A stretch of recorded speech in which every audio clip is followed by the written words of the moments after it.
Yeah. Well, we talked about statistics. You heard the numbers. Almost $200 million loaned, and the average loan size is still only a few $100s, right? Mm-hmm. So it's still small loan amounts. So those are the numbers. You've been on the ground. You've met people. Talk impact. Give us some stories or a couple people that you've met that Yeah. you've really seen their lives transformed by this. Yeah, and so this. I'm gonna manipulate your question if that's okay. I'm gonna take advantage of it. So there are the stories I can tell you about change in the lives of entrepreneurs, and I think those are beautiful and not always easy to come by, but they're out there. And in fact, there are almost 500,000 of them on the Keep site, and you should read them. You should see how people's lives change. And I can tell you a few details that might be unexpected. So yes, people when they that goat herder who used to have 5 goats and now has 15 or 20 goats or something, and actually has more of a sustainable livelihood from the profits of their business that has grown. Yes, they send their kids to school. They have better nutrition. They might buy mosquito nets to prevent disease. They might, I've definitely seen people say, well, that was my old house, and it's packed, raw mud and a grass thatched roof that they built with their hands. And the other one is concrete blocks and an aluminum sheet roof and a lot more serious protection from the elements. And so there are very concrete changes in people's standard of living because of the loans and because of, more importantly, what they've done with the loans. Some of the more interesting details that you might not expect are around, about how people perceive themselves, about dignity, about feeling proud, about feeling productive and valued in a society.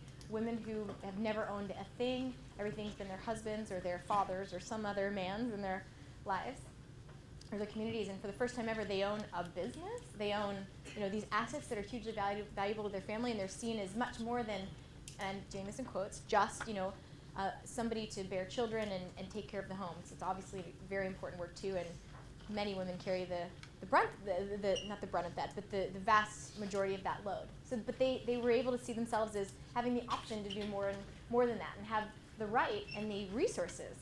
They had their own resources to go make that happen. So there are things like that, and little beautiful details that really were so inspirational in the very, very beginning, like entrepreneurs saying, a lot of women in East Africa saying, well, now I can afford sugar for my tea. And you'd think, that's up there with mosquito nets and sending your kids to school, but for them it made them feel very proud and important, and like they could have guests over and offer them this sweetness, offer them sugar for their tea, and it was really meaningful to them. So little things like that were unexpected. It was very humbling to learn those details, and definitely galvanized for me this belief that, look, I may have reordered, I may not have said the top 3 improvements that I'm going to make for you are, if I had a magic wand and got to make them, would be sending kids to school, better nutrition, and sugar in your tea. I might have missed some things that were really important to people. So it's very humbling, and I'm glad I got to learn that. But that's supposed to be my short answer. But the other thing that I'd like to say that is sort of my soapbox, and I apologize if any of you have heard me speak before or if you saw the TED Talk or anything like that, because this is I'm obsessed with this concept, but I think it's really important. And I usually don't like when speakers say, if you remember one thing tonight, but I'm going to say it. If you remember one thing tonight, can you please remember this? I think the most important thing that Kiva does in the world, in addition to, perhaps equally to, but this is a really important thing as well, is change the way we see each other, right? So the big aha moment for me came when the time that I felt finally myself and free to sort of actually interact in a normal way with somebody who was poor and not treat them as a project or somebody I had to go save or fix or something. At the time when I was actually able to be a human being and relate to the poor like I would relate to any one of you in this room if you came up and talked to me, and not feel scared or guilty or like I had some predetermined role, like I'm here to give you money. Here you go, and that's what I'm supposed to do. The thing that changed all that for me was when I started to see the poor with actual real stories, their own real stories that they were saying in their own words and their own voices, not just the story that a nonprofit brochure might create to make it seem dramatic or like the only way to, have this life change was if you gave money right now. I'm not making my point very concisely, but this is what I really want you to remember. The way we see each other, I think, is the core thing that I am absolutely included in this. So all of us in the world need to work on every day. And all the other stuff, you're in an amazing institution with amazing resources. There's a ton of innovation out there, a ton of technology, all sorts of incredible ideas. And we need more of them, and we should all keep working to produce more of them. But I don't think that the best solutions will actually ever fully be used around the world, never ever really be implemented in a widespread way. I don't think people will care to even think of those ideas if we don't really believe in the potential of one another. So, a lot of problems in the world can be solved For example, hunger, it's pretty straightforward how to solve that problem, right?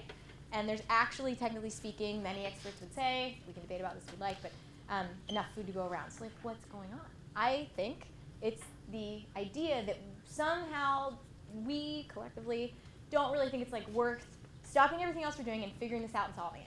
Probably because deep down, somewhere out there, the vast majority of us don't really believe that it's the right thing to do, or that there's true potential in that woman living in sub-Saharan Africa or somewhere else in the world, that she really actually is smart and capable and has been given as many gifts as any one of us to go change things for the better in the world. We don't see her as like a real equal sort of teammate on the planet to do great things. So when we really believe that, when we really believe that every single person we meet has the potential to do very good things in the world, I think it's almost, at least for me, it feels irresistible not to think about how to perpetuate that, how to solve problems together, how to, maybe lend to somebody as opposed to just donate and walk away and go on with my day so I don't have to feel guilty. But instead, how to engage them and work together to lift all of us up together. So that's the thing that I care about most. So the impact of Kiva, I hope that it's, people learning about other people in the world who happen to be poor in a way that promotes dignity and respect and hope and this sense of empowerment. So the stories that I heard about poverty when I was really little, like I heard about poor people when I was 4 or 5, 6 years old, made me feel afraid. I was scared of them.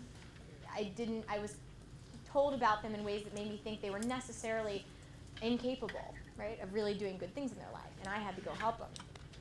If a 4 or 5-year-old girl today is like looking at Kiva and sees great, strong, smart, hardworking entrepreneurs and just assumes that everyone's capable of good things in the world, I feel like that's the most important change. And all the other solutions to solving those problems will come, and our desire to actually implement them will be right there, because we won't even hesitate for a minute to believe that it's worth it.